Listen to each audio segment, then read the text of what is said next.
जिस इंसान को अपनी बातों से लोगों को बांधना आता हो, जिस इंसान को अपनी इज्जत करवानी आती हो बिना किसी को दबाए, जो इंसान किसी भी आर्गुमेंट को डील में कन्वर्ट कर दे, जो सीधा पेड़ ना हो जिसे हर कोई काट सके, जिसके अंदर बात करने की कला हो, वो इंसान जिस भी फील्ड में जाता है उस फील्ड में वो फोड़ता ही है, क्योंकि वो मेंटली स्ट्रांग होता है। इसी मेंटल टफनेस की ना होने की वजह से आज लाखों करोड़ों लोग अपने सपनों को खो रहे हैं। किसी भी सक्सेसफुल इंसान को अगर देखा जाए तो वो बाहर की दुनिया से ज्यादा अंदर की दुनिया बहुत अच्छे से काबू में करता है। बट ये सभी चीजें आप भी अचीव कर सकते हो बाय प्रैक्टिस, अगर आप इन 6 रूल को अच्छे से ध्यान से समझते हो।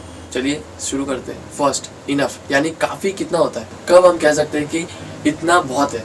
इनफ यानी इससे आगे करेंगे तो घातक हो सकता है, और इससे कम काफी नहीं है। It's never going to be enough. काफी कभी नहीं होता है। सबसे हार्ड इसके लिए ये होता है कि कब रुकना है, कितना रिस्क हमें लेना है, किस कॉन्वर्सेशन का हमें हिस्सा रहना है, किस कॉन्वर्सेशन का हिस्सा हमें नहीं रहना है। ये पता ना होने की वजह से लोग फालतू की चीजों में फंसे रह जाते हैं। लोग पैसा कमा कर भी गवा देते हैं, जिसका सबसे बड़ा एग्जाम्पल है ताज़ा खबर का वसंत गौरे, जिसे एक वरदान मिला हुआ रहता है कि उसे हर चीज वक्त से पहले पता चल जाएगी, जिसका इस्तेमाल वो बेटिंग करने में यूज करता था, जिससे वो पैसा तो बहुत कमा लेता है, पर कब रुकना है ये पता ना होने की वजह से उसे जेल की हवा खानी पड़ती है, जिससे रेपुटेशन हार्म हुआ, अपने ही लोगों पर शक का दायरा बना, टीम बिगड़ गया। सेम हर्षद मेहता स्कैम 1982 जो आप लोगों ने देखा ही होगा। रीजन एक ही है कि उन्हें पता नहीं था कि किस पॉइंट पे आकर के रुकना है, जिसके कारण वो भी उस चीज में फेल हो जाते हैं। खैर ये तो एक सीरीज का एग्जांपल था, बट रियल वर्ल्ड में भी जब कितना इनफ है, कितना हमें चाहिए, ये तय नहीं होता है, तब होता है द सोशल कंपैरिजन, यानी दूसरों को खुद से कंपेयर करना। एक beginner hedge fund manager $340 million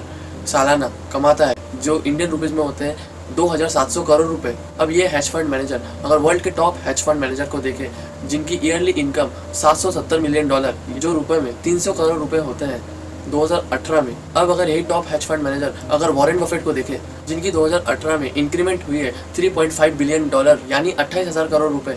अब अगर वॉरेन बफेट जेफ बेजोस को देखे, जिनकी नेटवर्थ 2018 में इंक्रीमेंट हुई है $24 बिलियन, यानी 1,90,000 करोड़ रुपए। अब अगर जेफ बेजोस इलॉन मस्क को देखे, जो कि खुद अर्थ पे रहना इनसिक्योर फील करते हैं, तो ये सही नहीं है। बात ये नहीं है कि आप सेटिस्फाई हो जाओ, बल्कि बात ये है कि आपको इनफ कितना होता है यह आपको पता होना बहुत ज़्यादा जरूरी है। मेंटली स्ट्रांग लोगों का कट टू कट हिसाब होता है कि क्या करना है, क्या नहीं करना है, क्या खाना है, क्या नहीं खाना है, कहाँ जाना है, कहाँ नहीं जाना है। ये उनका एकदम क्लियर होता है, उनको ये चीज़ बहुत अच्छे से पता होता है। तो पहला स्टेप आपका यही होना चाहिए कि आपको पता होना चाहिए कि इनफ कितना होता है। जब आप किसी भी पर्टिकुलर चीज़ का नॉलेज ले लेते हो, जिससे आप कमाने भी लग जाते हो, तब आप प्रेजेंट मोमेंट में होकर भी पास की चीज़ों को ज़्यादा याद करने लगते हो, जबकि आपका फोकस होना चाहिए इस पर्टिकुलर मोमेंट।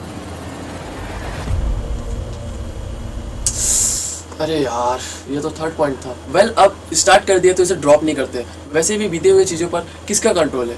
हम इंसान बहुत ज़्यादा भावुक होते हैं, जिसके कारण हम पैसा कमा कर भी गवा देते हैं, क्योंकि हम बीते हुए कल को याद करते हैं। यही दूसरी तरफ जो कॉर्पोरेट लीडर होते हैं, वो लॉन्ग टर्म गेम प्लान करते हैं, ना कि शॉर्ट टर्म। हर इंसान बस ये सोचता है कि यार हम तो पहले भी फेल हो गए थे, अब ट्राई करेंगे, अगर इस बार भी फेल हो गए तो क्या? तो ये चीज़ मेंटली वीक होने की निशानी है। जेके रोलिंग जिन्होंने हैरी पॉटर की कहानी लिखी है, उनके पास एक टाइम पे पेपर नहीं थे, बट फिर भी उन्होंने वो स्क्रिप्ट कैरी बैग पर लिखा था, जिसके कारण आज हैरी पॉटर को हर इंसान जानता है। ऐसे एग्जाम्पल्स आपको इंटरनेट पे बहुत सारे मिल जाएंगे। एग्जाम्पल के लिए दुनिया भरा है, बट एक्शन आपको लेना है। इलॉन मस्क कहते हैं कि मेरे पास 3 रॉकेट, फेल होने की कैपिटल है, यानी उन्हें भी पता था कि वो फेल हो सकते हैं। मेंटली स्ट्रांग लोगों के फेल होने की परिभाषा ही अलग होती है। मेंटली स्ट्रांग लोग 10,000 बार फेल होकर भी कहते हैं कि मैं फेल नहीं हुआ, मैंने तो 9,999 रास्ते पता किए जो कि काम नहीं करते हैं। ये लोग 1,009 बार भी फेल होकर फिर भी ट्राई करने, इसीलिए आप भी ट्राई करो। फिर आता है नेक्स्ट पॉइंट पर, बी अनकन्वेंशनल। बाकी के सुपर हीरोज अपनी पहचान छुपाते हैं, बट अपना hero Tony Stark press conference में आकर के कहता है, मैं ही आयरन मैन हूं, मैं ही आयरन मैन। देखा जाए तो टोनी स्टार्क के पास कोई शक्ति नहीं होती, जो भी होता है उसका माइंड और लोहे का जिगर। टोनी एक तरफ दुनिया को बचाने वाला, तो एक तरफ उसकी कॉर्पोरेट इमेज होती है। और अगर आप रियल वर्ल्ड में भी देखोगे तो जो कॉर्पोरेट लीडर्स होते हैं वो बहुत ज्यादा हम्बल होते हैं, बट वही दूसरी तरफ टोनी स्टार्क का एटीट्यूड हम सब जानते हैं। जीनियस, करोड़पति, रोमियो, समाज सेवक। हमें भी इस अनकन्वेंशनल बिहेवियर को अपनाना चाहिए। यही वो चीज है जो आपको भीड़ से अलग बनाती है, क्योंकि स्कूल में उन्हीं स्टूडेंट को ज्यादा याद किया जाता है जो कि बहुत ज्यादा बदमाश हुआ करते थे। टोनी स्टार्क के दिमाग में जो होता है लोगों के लिए, वो बिना फिल्टर करे बोलते हैं। जहाँ उनको अप्रिशिएट करना होता है वहाँ वो अप्रिशिएट करते हैं, और जो गलत होता है वो उनको सीधा मुंह पे बोलते हैं। वो आदमी उधर वीडियो गेम खेल रहा है, उसे लगा मैं पता नहीं चलेगा, और मैं चल। उनके लिए ये मैटर नहीं करता कि सोसाइटी उनसे क्या करवाना चाहती है, गवर्नमेंट उनके लिए क्या चाहती है।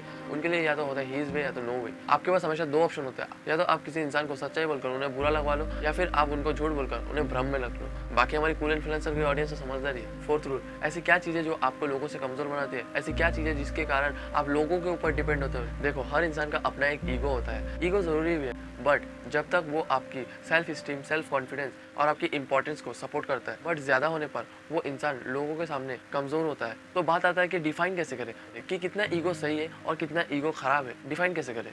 अगर आपके साथ ऐसा होता है तो आप समझ लो कि इतना ईगो ख़राब है। पहला, अगर आपको हर बार सही होना पसंद है या आप ये बोलते हो कि यार मैं तो सही हूँ, ये चीज़ जो कर रहा हूँ वो सही कर रहा हूँ। अगर आपको किसी की फीडबैक, ओपिनियन या एडवाइस पसंद नहीं है या आप हर बार ये सोचते हो कि यार तू मेरे को सिखाएगा, क्योंकि आजकल तो ट्रेंड चलता है कि तू बाप को सिखाएगा। अगर आप किसी भी चीज़ में हार जाते हो तो आपका दिमाग वो ख़राब हो जाता है, आप एकदम बौखला जाते हो। अगर कोई दूसरा इंसान कुछ ढंग का कर लेता है तो आपको वो चीज़ सहन नहीं होता है। अगर आप अपनी ही चीज़ों से सेटिस्फाई नहीं होते हो या आप ये सोचते हो कि आपके पास जो भी है उससे और ज़्यादा चाहिए, तो ये ईगो प्रॉब्लम, जिससे आपका ईगो खुश हो। ईगोइस्टिक इंसान को ना तो कोई इंसान पसंद करता है, ना ही भगवान पसंद करता है। एक स्ट्रॉन्ग इंसान का कॉन्फिडेंस गिरते हुए देखोगे जब वो इंसान किसी दूसरे के बारे में ब्लेम करता है या दूसरे को खराब बोलता है। किसी भी सक्सेसफुल इंसान को अगर आप ढंग से देखते हो तो एक चीज़ कॉमन मिलेगा कि वो इंसान बहुत ज़्यादा हम्बल है, और जितने छोटे लोगों को देखोगे उनमें ईगो कूट कूट के भरा होता है। ओके, तो ये तो हो गया कि स्ट्रॉन्ग लोग क्या नहीं करते। अब बात करते हैं कि स्ट्रॉन्ग लोग क्या करते हैं। कि वो ये है कि वो कॉन्ग्रेचुलेट बहुत अच्छे से करते हैं, जैसे कि उनका भाई आगे जा रहा है, वो जेन्युइनली बहुत ज़्यादा खुश होते हैं। अगर उनको किसी भी चीज़ को लेकर के दुख आता है तो वो उस चीज़ को एक्सेप्ट करते हैं। वो मर्द को दर्द होने वाला थ्योरी पर बिलीव नहीं करते। वो मानते हैं कि जो है वो है, उन्हें किसी की अप्रूवल की ज़रूरत नहीं होती। वो लोगों से ये नहीं पूछते कि क्या भाई मुझे क्या करना चाहिए, मैं क्या कर रहा हूँ, या वो ये नहीं सोचते कि मैं जो कर रहा हूँ वो चीज़ सही है कि गलत। अगर आप हर बार तारीफ के पीछे भागते हो तो इसका मतलब ये है कि कोई भी इंसान अगर आपके बारे में कुछ थोड़ा भी गलत कह दे तो आप उस चीज़ से परेशान हो जाओगे। ये लोगों पर ब्लेम नहीं करते कि यार सोसाइटी बहुत ख़राब है, मेरे माँ बाप ख़राब है, मेरे दोस्त ख़राब है, मेरी किस्मत ख़राब है। इन सब चीज़ों पर ब्लेम नहीं करते। ऐसी भाषा की निशानी होती है कि वो इंसान मेंटली वीक है।